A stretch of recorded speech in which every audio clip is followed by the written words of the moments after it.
Are probiotics like Bifidobacter good for stress and neuropathy management? Now, I mean, what does that mean, neuropathy management?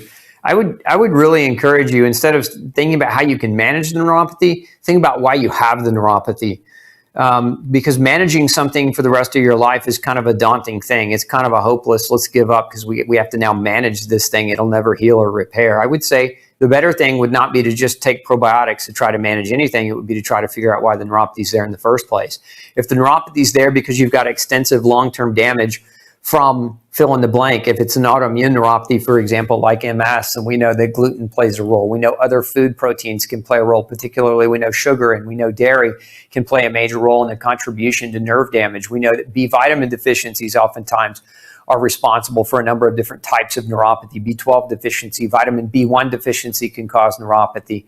Folate deficiency can cause neuropathy. Biotin deficiency can cause neuropathy. B5 deficiency can cause neuropathy. So it's isolating and identifying why. And even going back to what I'm talking about here, you can test for alpha lipoic acid. Like, that's another thing that I didn't really talk about, but you can ask your doctor to test you for alpha lipoic acid deficiency, because if you've got neuropathy, but you also concomitantly have an alpha lipoic acid deficiency, then it goes to say, without saying really, that taking alpha lipoic acid to get that deficiency corrected might be a really smart move for you. Let's see here. I'm wondering if leaky gut can result in anaphylaxis, and if so, can this reverse once the gut is healed? Yeah, it can. So leaky gut, really aggressive leaky gut over time creates or can lead to or contribute to more and more acquired allergies. Generally, it doesn't cause anaphylaxis, but I've seen that be the case where it led to anaphylactic type or styles of reactions because a person's immune system just got so overwhelmed. And so, yeah, I've seen that be the case. It's not the case in everyone. Not everyone with leaky gut is going to develop anaphylaxis, but yeah, it can definitely be reversed. Let's see here. Love that. Cindy says, always look forward to your information and updates. Thanks for educating me. You're welcome, Cindy. Thanks for saying thank you. That makes my night. Let's see, Linda, what would make your blood pressure spike and then you begin to vomit and feel sick at your stomach and end up in the ER? Boy, that's a monster of a question, Linda. I mean, there are probably 1,000 different things that could contribute to that. I would say you need to get worked up. If you ended up in the ER, usually what they do is they patch you together and send you back to your doc, to your PCP or your primary, and that probably is not a bad idea to get a full workup, see what else might be going on. Otherwise, work with a functional medicine practitioner to see if there's any root cause issue that's going on. But like blood pressure spikes, a lot of times, since we were talking about anaphylaxis, blood pressure goes up when your adrenaline goes up. And sometimes when people eat the wrong food, it spikes their adrenaline. And so they have an elevation in blood pressure, but at the same time, they have the food itself they're having an allergic reaction. And one of the primary forms of allergic reaction is to vomit. And so it's very possible that you ate something that not only spiked your adrenaline, which subsequently spiked your pressure, but also led to the vomiting and made your stomach upset and landed you in the ER just out of pure fear of what was happening. So again, knowing what that was is really, that's the art of getting you better, is finding and figuring that part out. Okay. Neuropathy in your legs. ALA doesn't seem to work. Should you test to see if you're not absorbing it? Maybe it just isn't helping.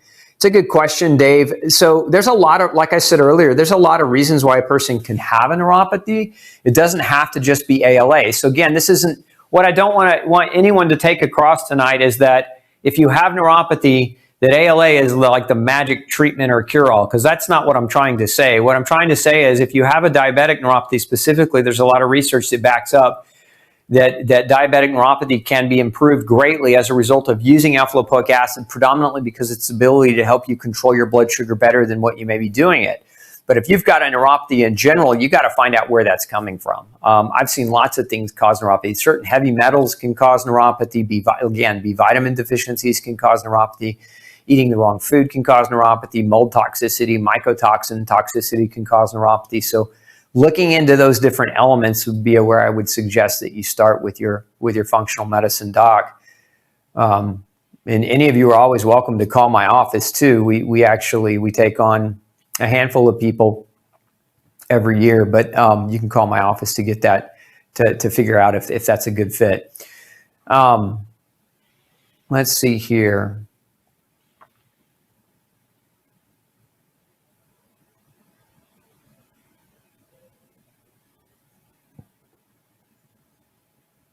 Oh, that's not a question. Let's go down a little bit further.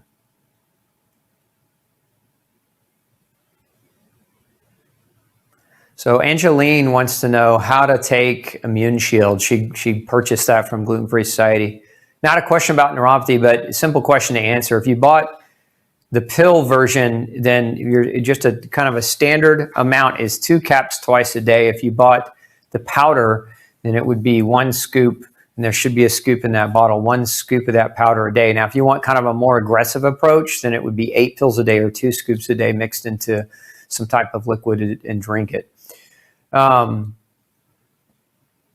It can be taken in smoothies, can be taken in soups, can be taken with food, without it. Either way is fine. Yeah, Jay's chiming in. Pharmaceuticals will give you neuropathy. Ciprofloxacin gave me neuropathy. Yeah, it's an antibiotic and abdominal aortic aneurysm. Yeah, for sure. Certain pharmaceuticals can definitely create neuropathy. One of the biggest ones, aside from what I mentioned earlier with metformin, is if you're taking diuretics. Diuretics, and these are taken for fluid balancing. So you've got like edema or fluid accumulating in your legs, or you've got an increased blood pressure. Diuretics deplete, most of them deplete CoQ10. I said earlier, CoQ10 deficiency causes neuropathy, and they'd also deplete vitamin B1 or thiamine, and thiamine is notorious for causing a neuropathy. So if you're on any kind of diuretic, this is a conversation. I always like to say, if you're on any drug at all, any medication whatsoever, one of the things that your doctor's supposed to do with you is talk about something called a risk-benefit analysis. Is the risk of what's going to happen to me if I don't use the medicine greater than the benefit that the medicine's going to provide? So like, for example, let's say you just had a stroke and you're in the emergency room and the doctors want to put you on a blood thinner for a few months after the event to try to prevent another stroke. That's not a bad use for a blood thinner. There are other ways certainly naturally to thin the blood, but again, this is the conversation that you can have with your doctor. That's what is the risk of me not taking the medicine versus what is the benefit of me taking the medicine, and what is the risk of the side effects that are going to come from that medication. And one of the things that very rarely gets discussed, in my experience, is this topic right here, which is drug-induced nutritional deficiencies. Because this is there are textbooks written on this topic right here, drug-induced nutritional deficiencies. I've got 4 textbooks in my library just on this topic alone. And so, the problem in most medical schools is there's no nutritional curriculum. And so these textbooks aren't used, and this topic doesn't get taught. So when you say, Doc, does this diuretic cause CoQ10 or B1 deficiency? A lot of times they look at you got horns coming out of your head, but it's still important to have the conversation. Challenge them, make them work, make them earn it, make them come out and go do the research and start learning about it. Look, the more we demand the doctors who claim to know everything about how to treat everything, the more we demand they understand nutrition, which is the fundamental of human health, the better we're going to see our entire community, the better the health of our community when we have doctors socially recognizing a new paradigm instead of just defaulting to the old paradigm, which is don't question me and do what I say and not as I do, and just take your pills and go away. We want to question the why. Question the why, because if you don't question the why, nobody else is going to question it, and it's your body, and you have a right to question anything that's going to go in it. Okay. So Angeline asking about whether or not alpha-lipoic acid helps lower high fibrinogen. No, it helps lower inflammation, so by default it might have an effect, but I haven't seen any research directly showing that correlation. So Cheryl wants to know about evening primrose oil to get ALA. It's a different kind of ALA. ALA is alpha-lipoic acid. You're not going to get any evening primrose oil from alpha-lipoic acid. Now, there's alpha-linolenic acid and alpha-linoleic acid, which is more along the lines of what you're talking about with primrose oil, but they're not the same thing. So you're going to be careful not to mix categories or topics here. Betty wants to know, I have ALA and acetyl L-carnitine together. Is that okay? Yes, it is. The two can be taken together. They don't interfere with each other. So Raymond, this is a great question. Do you have to take, if you're taking alpha lipoic acid for heavy metal detoxification, the question here is, do you take it every 3 hours to make sure that the metal, as you're pulling it out of your tissue, don't just go back in the tissue when that 3 hours is up? And the answer to that is it's a good idea. If you're taking, if you're on a chelation, nutritional chelation protocol, and you're using something like ALA, remember the half-life of ALA is around 3 hours. That means that the most of it is out of your system within 3 hours, which is why you take a dose about every 3 hours to make sure that you have a continuous pull. The problem with that is you have to go to sleep, and if you're sleeping adequately, you're going to sleep for at least 8 hours. So you're not going to be able to pull, all-nighters to do your heavy metal detoxification, at least not and keep your health and sanity.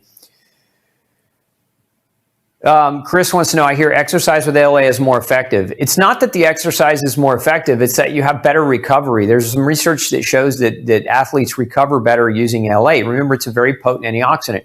I was involved in a study years ago with professional football players, and it was an antioxidant study, and so we were giving two groups of NFL players high levels of antioxidants. One group was getting high levels of antioxidants, alpha lipoic acid being one of them. The other group was getting nothing, no change. And so we were looking at performance and enhancement. We were looking at byproducts of oxidation. And what we found is in the supplemented athletes, they had better recovery time, shorter downtime, and less injuries. So it definitely can improve. Doesn't necessarily can improve performance, but it can improve recovery, which secondarily can improve performance when you have less downtime. Okay. Let's see. Having trouble raising B12 with sublingual methyl version. Is sodium chloride in preservative-free B12 shots okay? Yeah, sodium chloride should be okay. He's right. Your pharmacist is right. It's water and salt. So, you can go with an injection. You can also see if your doctor might prescribe you an IV vitamin B12 as well. Might also do it because, muscular injections are not always any more effective than sublinguals. I've seen cases where sublingual is actually more effective than intramuscular injection. And so you might also ask your doc again about an IV.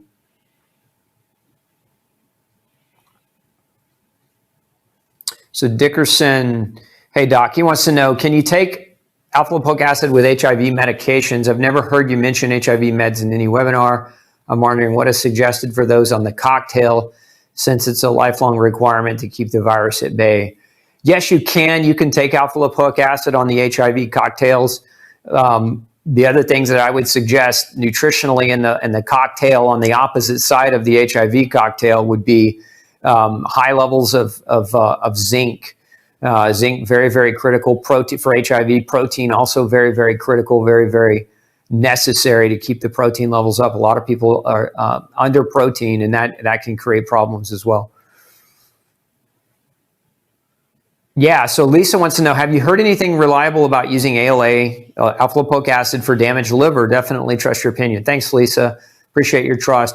So the answer to that is yes. As a matter of fact, a colleague of mine, and I'll call him a mentor, even though I've learned from him, but he doesn't know me personally, but I've read a lot of his work and research, actually showed that in people with mushroom poisoning, like that were being poisoned, eating non-edible mushrooms and getting poisoned, found that their recovery was dramatically improved and as a result of alpha lipoic acid, high levels of alpha lipoic acid. Now, in his research, he was doing both oral and IV pushes of alpha lipoic acid, but what he found is that with mushroom poisoning, again, mushroom poison affect the liver, so it's really damaging the liver dramatically, and their liver enzymes go up into the multi-hundreds, thousands.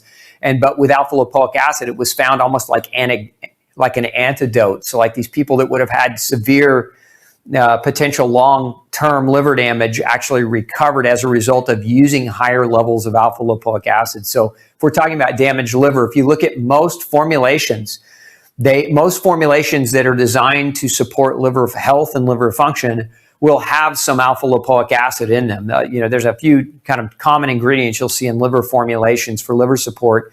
One is milk thistle, one is N-acetylcysteine because it helps to drive glutathione production, and the other is alpha lipoic acid. And then you'll see a handful or a plethora of other different nutrients and herbs depending on who designed the formula. But yes, alpha lipoic acid can be very helpful for damaged liver. Helena, in the case of polymyalgia rheumatica that has been controlled by prednisone for over 5 years, would alpha lipoic acid help the weaning off this medicine? Doctors seem to believe weaning will never be possible. Look, I've got to be real careful with that question because I don't want you to construe this, Helena, as any kind of medical advice. But that being said, my experience in helping people to wean off of prednisone is not using alpha lipoic acid as much as it is using high doses of vitamin C and quercetin. When you combine quercetin at 5 to 6 grams with about 5 grams of vitamin C, and this is for an adult, then we actually have a name for that. It's called an immune bridge, where that combination of two nutrients works biochemically in the same location that prednisone works. And so if you're trying to wean, that would be nutritionally one way to help support that process. But I don't recommend that anybody does that without this direct supervision of their doc. So again, just be careful and cautious there.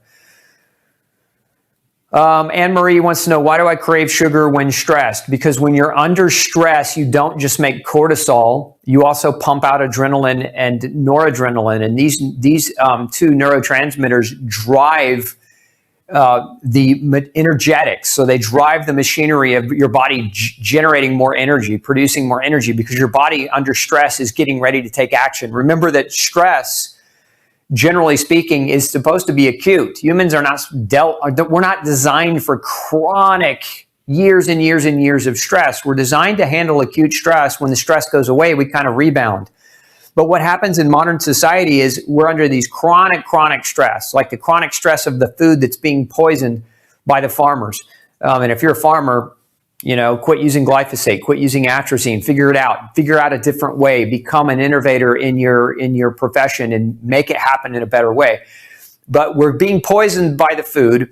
Okay, then as the food poisons us slowly, we're being poisoned by the medicines to treat the poison from the food, and we're being injected with vaccines to prevent certain diseases that actually have poisons in them as well. And then we're being told that diet and nutrition and lifestyle are not important, and so people just completely ignore that. And so they continue doing the things that continue to poison them over time, and then subsequently the outcomes are bad, right? So we want to change that paradigm. So going back to, I think I lost track of the question there. Where did the question go? I want to make sure I answered it because we got deep into that. But, we were talking about craving sugar. So chronic stress, right? Your adrenaline goes up and it drives your body's need for sugar, and your body wants to eat more sugar because you need that energy to escape the stress. Because your body, when it's under stress, is trying to run away. It's trying to prepare to make energy to run away or to fight. And so we want to take away the chronic stress by changing the diet, getting adequate sleep, having the right people around us, making sure we get plenty of sunshine, drink clean water, breathe clean air. Like, those are fundamental things that can mitigate your stress. And that if you're doing all those things simultaneously, you can really also mitigate the sugar cravings. Let's see. So Anthony had good results with blood sugar pressure blood sugar, blood pressure control with magnesium and zinc supplements, but still have frothy urine. Is that protein in the urine, and would ALA help, or other supplements? If you've got frothy urine, it might not be anything. I mean, you may be eating too much protein in your diet. That is a possibility. You might also have kind of a kidney issue. I would definitely get it checked out, just for the sake of being diligent about it. Any contraindications taking biotin and ALA with commonly prescribed meds for MS? No, none at all. So the drugs for MS are not going to compete or create a problem with biotin and ALA. Next question: can alpha lipoic acid help in any way with Hashimoto's? Um, Again, as an antioxidant, it can help to preserve the function of thyroid hormone, but I haven't seen any direct research that shows that taking ALA is somehow going to improve a scenario around a Hashimoto's. But remember, Hashimoto's is an autoimmune thyroid disease. So what are the contributing factors? What are the causal relationships behind a Hashimoto's? Generally speaking, it's food, chemical exposure, microbial imbalance, and nutritional deficiency.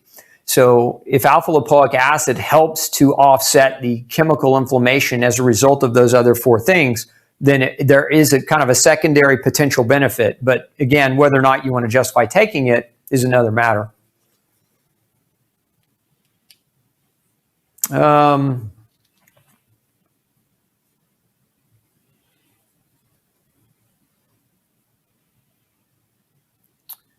So Christopher wants to know, after having 3 Ps in December and being on a blood thinner and using magnesium for some help, benefit, he's having a plateaued VO2 max and can only do 3 to 5 minutes. Look, if that just happened in December, I would say slow and steady wins the race. This is not an issue of the hare, it's an issue of the tortoise.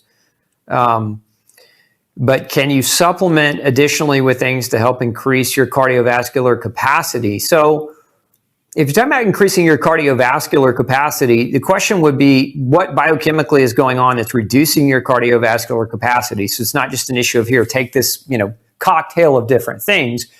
Remember, your cardiovascular capacity is largely dependent on something called aerobic metabolism, which is basically the breakdown of carbohydrates to generate or drive the production of ATP to fuel your body's ability at having energy during kind of a long bout of exercise. And so some things to consider there would be B vitamins.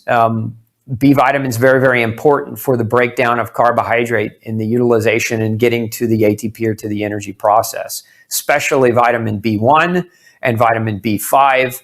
In that chain reaction of breaking down carbs into energy. B1 and B5, very, very critical. You might also consider, if you're on a blood thinner, you have to be careful, but you might also consider talking with your doctor about fish oil, omega-3 supplements. Omega-3 naturally thins the blood, so you're taking something artificially to thin the blood. So kind of working with the combination of the two might be a better option for you, because the medicines, as much as it might not be a bad idea to be on it, there's also a risk-benefit ratio. And again, talking with your doc about that and seeing if you could offset that with a combination of magnesium and fish oil and other nutrients that might help to thin your blood naturally, or other plant-based chemical compounds like ginkgo biloba, which can help naturally thin the blood as well. Because that's what they're trying to do. They're basically trying to thin your blood to prevent another event.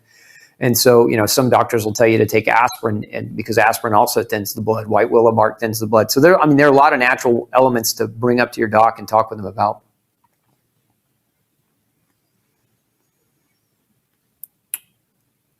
Let's see here.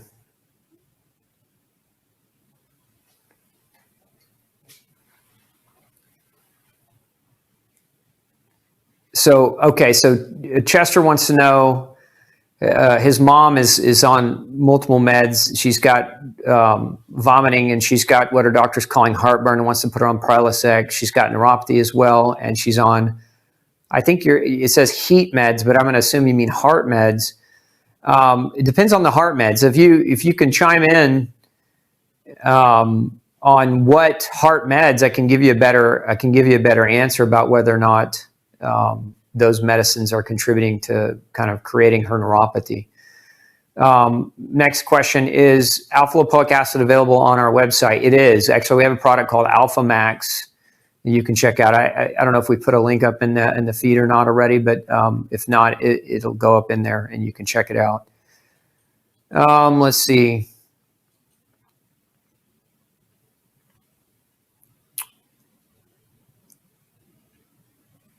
So why do we have to take Alpha Max half an hour before eating? Because it's coded for sustained release, and so taking it a half hour before eating helps to preserve that coating a little bit better.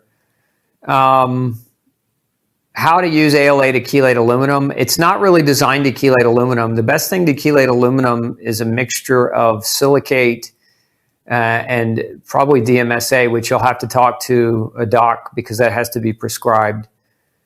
Do I recommend serrapeptase with ALA? Serrapeptase is a proteolytic enzyme. It can be good for a lot of different things, but it just depends on what your goal is and why you would be considering serrapeptidase as a supplement. But I mean, they can be taken together. There's not a contraindication in doing that. Okay, I think we hit the wall here. We're out of time and not out of questions, but thanks. So last question, because this was a follow-up. So beta blockers was the question. Can beta blockers contribute to neuropathy? Beta blockers can contribute to zinc and CoQ10 deficiency. So kind of going back to what I was talking about earlier with CoQ10 deficiency, side effects of CoQ10 deficiency, elevated heart rate, elevated blood pressure, neuropathy, muscle pain, shortness of breath are all very common side effects of CoQ10 depletion. So for medicines contributing to CoQ10 depletion, you might also have them check the CoQ10 levels. So, all right, folks, thanks for spending Monday night with me. We'll be back next week, same time, 6 p.m.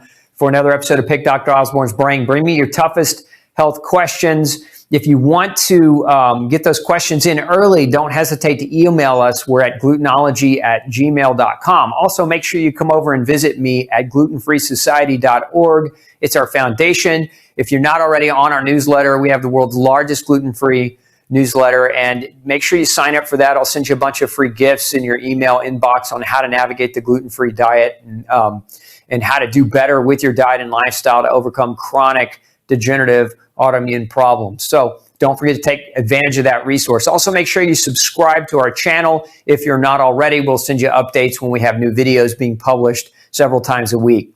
Until next Monday, I hope your week is fantastic. We'll see you then. Take care. This is Dr. Osborne signing out.